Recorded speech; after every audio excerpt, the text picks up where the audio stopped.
첫 번째 세션을 열어주실 이재호 부대표님은 카카오 모빌리티와 SK에너지에서 에너지부터 디지털 경제까지 산업의 경계를 넘나드는 미래 전략 전문가로 우리 앞에 다가올 피지컬 AI 시대의 흐름을 누구보다 명쾌하게 짚어주실 예정입니다. 디지털을 넘어 자율주행과 로봇, 물리 세계로 확장되는 피지컬 AI의 글로벌 전쟁 양상을 살펴보겠습니다.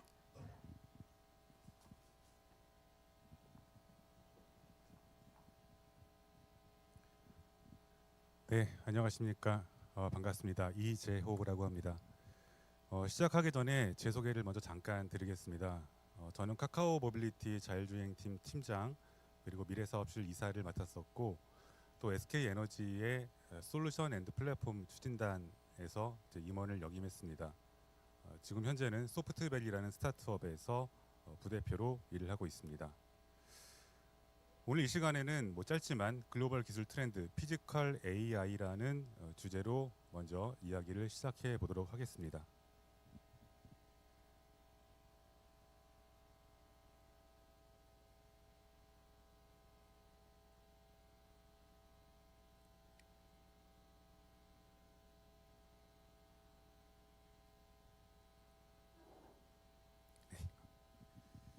그 피지컬 AI 아마 이 용어에 대해서는 많은 분들이 들어보셨고 또 관심도 있고 기대도 있으실 것으로 생각합니다. 작년 CES였죠. 그 엔비디아의 젠슨 황이 이런 이야기를 했습니다.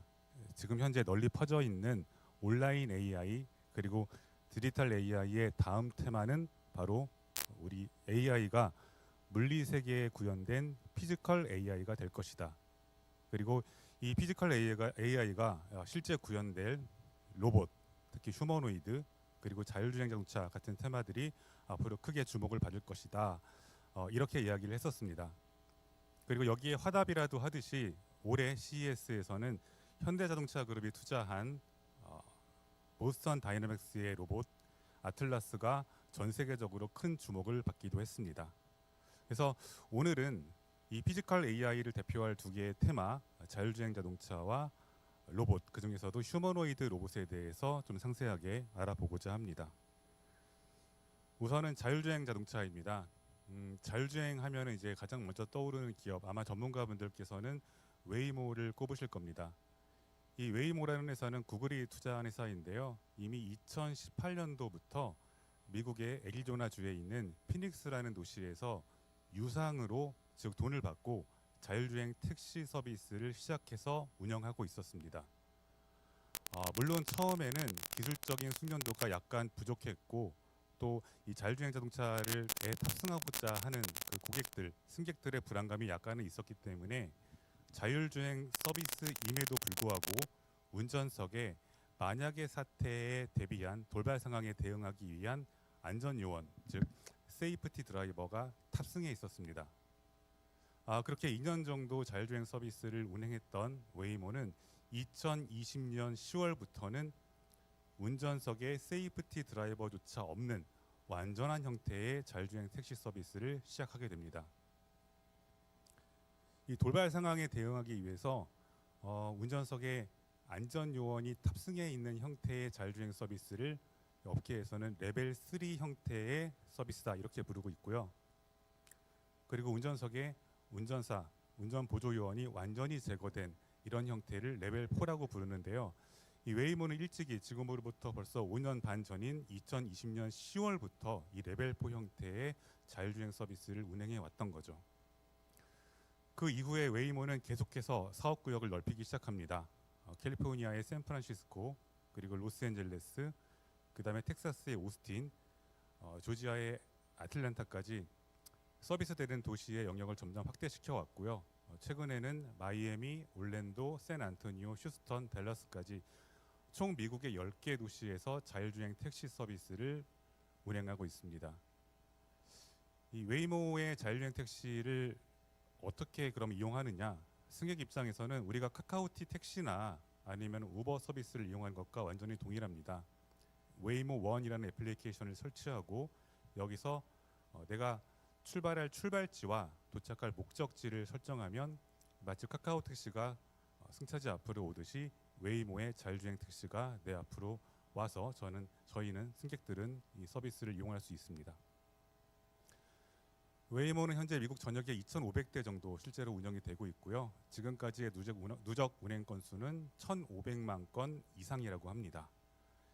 그 웨이모 차량의 특징을 보면은 그 지붕에 약간 툭 튀어나온 동그란 장치를 발견할 수 있는데요.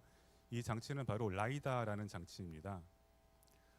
자율주행 서비스도 사람과 똑같이, 사람이 운전할 때와 똑같이 보통은 눈을 통해, 즉 카메라를 통해 주변 환경을 인지하게 되는데요.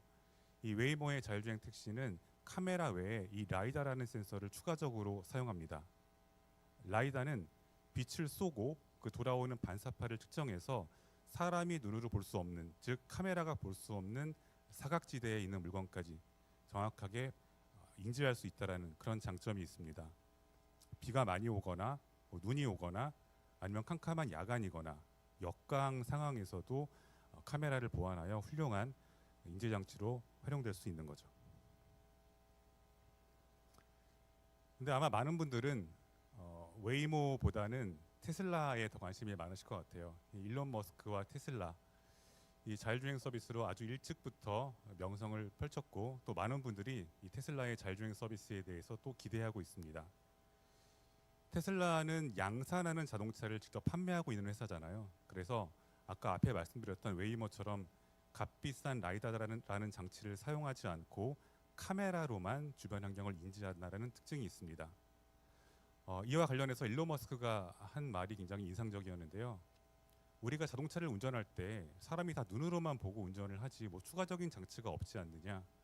진정한 자율주행 서비스가 구현되려면 라이다와 같은 부가적인 장치 필요 없이 카메라로만 모든 주변 환경을 인지하는 것이 필요하다, 이런 이야기를 하기도 했습니다. 라이다의 가격이 이 자율주행 자동차에 사용되는 라이다가 보통 500만 원에서 1,000만 원 정도, 가격이 싸졌다고는 하지만 굉장히 고가이기 때문에 이 라이다를 2개, 3개라도 부착하게 되는 경우 자동차의 가격이 크게 올라갈 우려가 있습니다. 그래서 테슬라와 일론 머스크는 라이다가 없는 형태의 자율주행 자동차 서비스를 계속해서 개발하고 있습니다. 한편 테슬라는 작년에 자율주행 택시 서비스에도 본격적으로 진출하겠다라고 이야기하고 작년 6월부터 텍사스의 오스틴에서 모델 Y를 기반으로 자율주행 택시 서비스를 작지만 시작을 했습니다.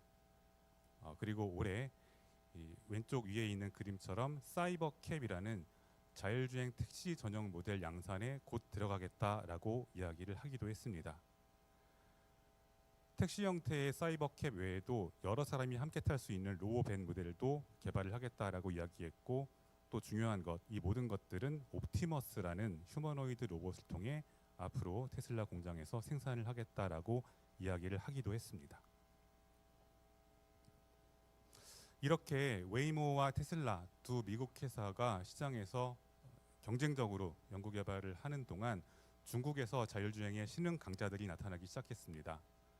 왼쪽에 있는 그림은 바이두의 아폴로라는 자율주행 서비스이고요. 또 오른쪽에 있는 그림은 포니닷 AI라는 회사의 자율주행 자동차와 자율주행 트럭입니다.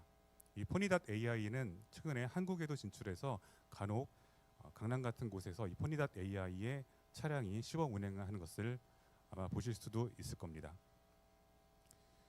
전문가들에 따라서는 이 중국의 자율주행 기술 수준이 이미 미국 선두 업체들에 육박했다, 혹은 미국 기업들을 뛰어넘었다라고 보시는 분들도 계십니다.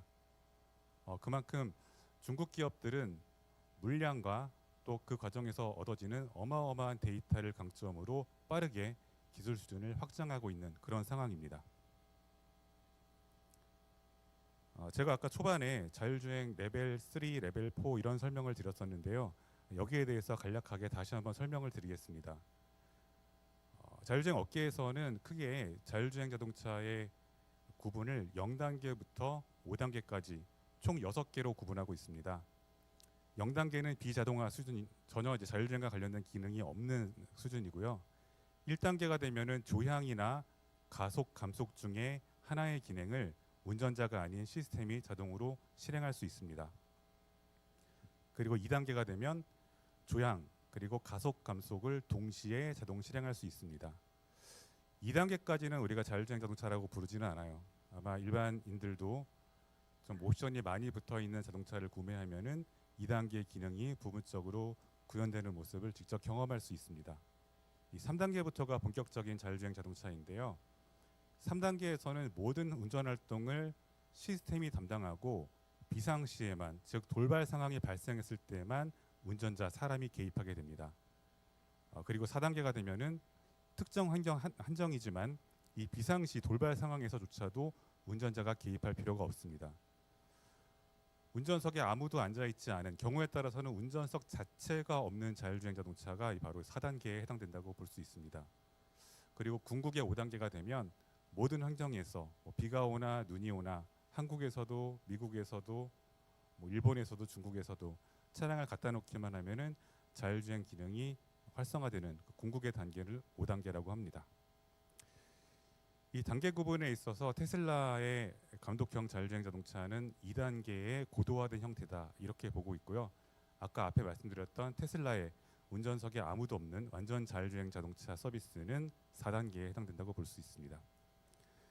4단계라고 꼭 기술 수준이 우수한 건 아니고 1, 2단계라고 기술 수준이 부족한 것은 아니고요. 사업 모델에 따라서 선택하는 하나의 옵션이라고 봐주시는 게 좀 더 정확할 것 같습니다. 이렇게 미국에서 그다음에 중국에서 수많은 기업들이 자율주행 기술 개발을 위해 노력해 왔는데 그럼 과연 한국은 뭐 하고 있었느냐 이런 질문을 하실 수 있을 것 같아요. 사실 우리나라도 굉장히 일찍부터 자율주행 기술을 개발하기 위해 정부와 기업들이 많은 노력을 했습니다. 벌써 6년 전이죠. 2020년 5월부터 자율주행 자동차 상용화 촉진 및 지원에 관한 법률이 만들어져서 시행이 되고 있는데요. 이 법에 따르면은 유상으로 즉 돈을 받고 여객이나 화물 목적으로 자율주행 서비스를 운영하는 것을 허용하고 있습니다. 다시 말해서 보통은 이제 기술이 먼저 발전하고 서비스가 먼저 발전하면 법이나 제도는 그 뒤를 따라서 만들어지는 경향이 있었는데요. 자율주행 영역에 있어서만큼은 법과 제도가 먼저 만들어지고 기술에 자신 있고 또 서비스에 자신 있는 그런 기업이 있으면 얼마든지 이 장에 들어와서 경쟁을 해라. 이렇게 판이 먼저 만들어졌다고 할 수 있습니다. 2020년 12월에 이제 제가 카카오 모빌리티 자율주행 팀장을 맡았었을 때인데요. 저희는 우리나라 최초로 세종시에서 플랫폼 기반의 자율주행 유상 서비스를 시작했습니다. 바로 오른쪽에 있는 사진과 그림입니다. 이때 이제 이춘희 세종시장님을 모시고 1호 승객으로 해서 카카오티 앱을 통해서 자율주행 서비스를 호출하고 이용하고 또 이용료까지 낼 수 있는 모델을 만들어서 시범적으로 운영을 했었습니다. 그래서 저는 그때 앞으로 불과 몇 년 후면은 우리나라도 기술 발전이 빠르게 이루어져서 우리나라에서도 곳곳에서 자율주행 택시를 볼 수 있겠거니라고 기대를 했는데 안타깝게도 그렇게 되지는 않았습니다. 그 이후에 많은 시간이 흘렀지만 기본적인 기업들의 기술수는 수많은 대기업과 스타트업들이 이 영역에 뛰어들었지만 중국이나 미국의 기업들을 따라잡기에는 아직까지 역부족이었습니다. 그러다가 최근에 피지컬 AI라는 화두가 대두되고 또 AI 시대가 본격 개막하면서 정부에서도 한국의 자율주행 서비스를 재점화하기 위한 여러 가지 노력을 하고 있는데요. 올해 1월에는 위에서 말씀드린 법 개정안을 통해서 우리가 자율주행 자동차를 운행하다 보면은 카메라를 통해 수많은 도로와 도로에 있는 사람들 그다음에 자동차들을 촬영할 수밖에 없는데 이 개정안을 통해서 이렇게 얻은 정보를 익명이나 가명 처리 없이 연구개발 용도로 사용하는 것이 가능하도록 이렇게 개정안이 지금 만들어져 있고요. 그리고 지난 2월에는 정부가 모빌리티 혁신 성장 로드맵을 발표해서 도시 단위로 대규모 실증을 지원하겠다라고 약속을 하기도 했습니다. 다시 한번 우리나라 자율주행 서비스가 큰 힘을 내서 도약할 수 있는 기회가 되었으면 좋겠습니다. 이어서 로봇에 대해서 말씀드리겠습니다. 우리가 어렸을 때 공상과학 만화나 영화에서 봤던 로봇은 사실 사람의 모양을 한 휴머노이드 로봇이었죠. 그런데 현실에서 실제로 사용되고 있는 로봇은 지금 그림에서 보시는 것처럼 주로 공장, 생산 시설에서 특정한 작업을 반복해서 수행하는 로봇팔 형태인 경우가 많았습니다. 그러다가 최근 한 10년 전부터 이 로봇이라는 것이 공장의 문턱을 넘어서 서비스 로봇이라는 이름을 달고 우리의 삶에 하나둘 들어오기 시작했습니다.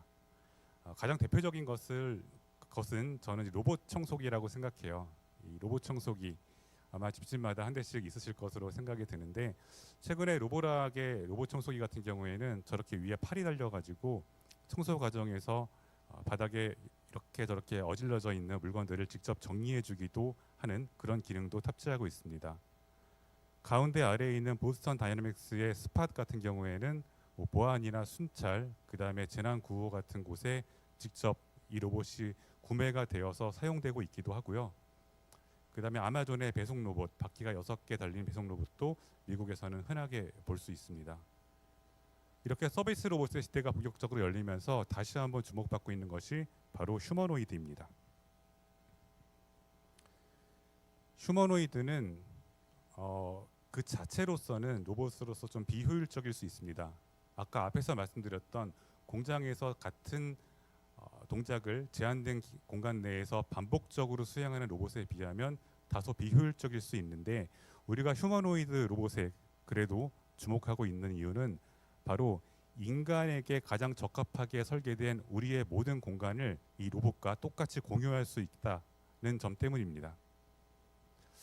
상상해 보세요. 그러니까 우리가 살고 있는 지금 이 모든 환경들, 집, 사무실, 뭐 지하철, 엘리베이터, 복도, 도로, 이 모든 것들이 인간이 움직이기에 가장 적합한 환경으로 이미 만들어져 있는데, 여기에 전혀 다른 형태의 로봇을 추가적으로 구현해서 운영하는 것보다는 인간과 꼭 닮은 이 공간을 그대로 쉐어할 수 있는 휴머노이드 로봇이 인간을 대신해서, 즉 인간의 노동력을 대신해서 굉장히 많은 것들을 해줄 수 있을 것으로 사람들은 기대하고 있습니다. 이 휴머노이드 업계에서도 자동차 기업들이 그 연구 개발에 있어서 선두를 치고 나가고 있는데요. 가장 유명한 것은 아무래도 테슬라의 옵티머스라는 로봇입니다. 일론 머스크는 27년 말까지 이 옵티머스라는 로봇을 일반에 판매할 수 있도록 계획하고 있고요. 주로 중소 제조 현장이나 가정 용도로 이 옵티머스를 판매하겠다, 이렇게 계획을 잡고 있습니다. 가운데 있는 것은 이번 CES에서 선풍적인 주목을 받았던 보스턴 다이내믹스의 아틀라스입니다. 이 아틀라스는 2028년부터 미국에 있는 현대기아 조지아 공장에 직접 투입될 것이다, 또 이렇게 계획이 세워져 있기도 합니다. 챗 GPT로 유명한 오픈 AI가 투자한 피규어 AI도 주목받고 있는 휴머노이드 로봇 기업인데요. 피규어 AI도 29년까지 10만 대 생산을 목표로 하고 있고, 앞에 두 로봇과는 다르게 가정용으로 우선 보급하겠다라는 이런 전략이 세워져 있기도 합니다. 여기 말씀드린 기업들 외에도 중국의 수많은 휴머노이드 기업들이 중저가, 즉 가격을 무기로 해서 우리 공장이나 생산 시설, 그리고 가정에 로봇을 보급하는 것을 계획하고 있습니다. 피지컬 AI 시대, 로봇의 시대와 자율주행 시대는 먼 미래가 아니라 이제 가까운 몇 년 이내에 실현될 미래라고 보고 있습니다. 그 과정에서 많은 분들이 또 우려하고 있는 사항이 있는데요. 왼쪽 위에 있는 그림은 웨이모 자동차의 사고 현장 모습입니다. 만약에 우리가 생산하고 또 운영하고 있는 자율주행 자동차나 로봇이 사고를 발생시킨 경우 그 책임은 과연 누가 져야 되는가? 그 로봇을 운영하고 있는 회사가 져야 되는가? 아니면 제조사가 져야 하는가? 이런 문제들에 대해서 우리가 빠른 시간 내에 사회적 합의를 거쳐가지고 결론을 내야 될 것 같고요. 그 다음에 로봇은 뭐 자율주행 자동차는 결국 사람 운전사의 일자리를 대체할 수밖에 없고, 또 휴머노이드 로봇은 공장에서 일하고 있는 많은 노동자들의 일자리를 대체할 수밖에 없는데, 그렇게 됐을 때 이 엄청난 일자리 문제, 실업의 문제는 또 어떻게 대처해야 되는가? 이런 여러 가지 문제들을 앞으로 먼 미래로 미룰 것이 아니라 가까운 미래에 해결해야 될 문제로 인식하고 빨리 사회적으로 협의하는 단계가 필요할 것 같습니다. 위기의 순간이기도 합니다. 변화의 순간. 하지만 이것을 잘 이용하면 우리는 여러 가지 기회를 잡을 수도 있다라고 생각합니다. 부디 오늘 강의를 들으시는 여러 선생님들께서는 위기를 기회로 만들어서 사업적으로나 아니면 투자 면에서나 좋은 성과를 거두실 수 있기를 기원하면서 오늘 강의를 마치도록 하겠습니다. 감사합니다.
네, 먼저 유익한 강연 나눠주신 이대호 연사님께 감사 인사 전해 올립니다.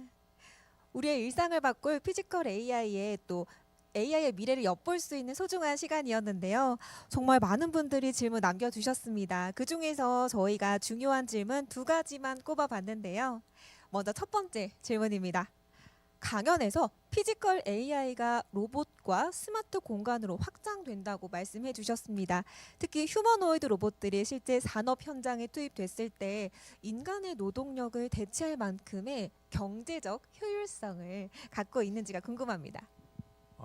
아직까지는 좀 해결해야 될 문제들이 많이 있습니다. 예를 들면 내구성의 문제도 있고 또 가격의 문제도 있겠죠. 그 다음에 사실은 이보다 더 큰 문제는 법이나 제도나 규제 같은 것들이 과연 인간의 노동력을 이렇게 순순하게 대체할 수 있도록 허용해 줄 것인가에 대한 문제도 있겠는데요.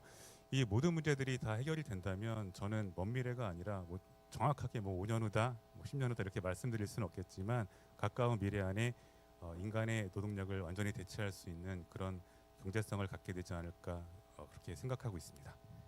또 먼 미래가 또 앞에 남아 있다라고 하니까 너무 가까이 있다라는 느낌이 좀 들기도 하는데요. 네, 감사합니다. 그럼 이어지는 2번째 또 현실에 대한 질문입니다. 테슬라의 옵티머스나 피규어 AI가 2020년대 후반, 제가 아까 메모를 하기로는 29년까지 10만 대 생산을 목표로 하고 있다라고 봤는데요. 이게 또 산업 현장이 아니라 일반 가정에서 가사 도우미 로봇을 실제로 구매할 수 있는 가격대나 현실적인 좀 시기는 좀 어느 정도로 보세요? 저도 사실 집에서 여러 가지 집안일을 하고 있는 상황에서 빨리 나의 노동력을 대체할 수 있을 만한 좀 저렴한, 너무 비싸면 안 되겠죠. 저렴한 휴머노이드 로봇을 구매할 수 있는 그런 시기를 애타게 기다리고 있는데요. 지금 상황에서는 아마도 산업용, 그러니까 공장이나 물류 창고에서 로봇이 활용되는 것이 먼저일 것 같고요. 가정에서 사용할 수 있는 로봇이 나올 때까지는 그거보다는 좀 더 시간이 걸릴 것 같습니다. 그래서 현대자동차 그룹이 투자한 보스턴 다이내믹스 같은 경우에도 먼저 자동차 공장에서 좀 상용화시킬 수 있는 로봇 버전을 먼저 생각하고 있고요. 이런 것들이 잘 성공하고 또 데이터와 기술 경험이 쌓인다라고 한다면 그 다음에는 아마 가정에서도 사용될 수 있는 로봇이 좀 다양한 형태로 상용화되지 않을까 그렇게 생각합니다. 네, 우선 산업 현장에서 뭔가 안정화가 되고 또 여러 가지 데이터들이 쌓여야 곧 가능할 것이다 라고 답변 주셨습니다. 네, 정말 질문 잘 들었습니다. 대표님 감사드립니다. 네, 고맙습니다.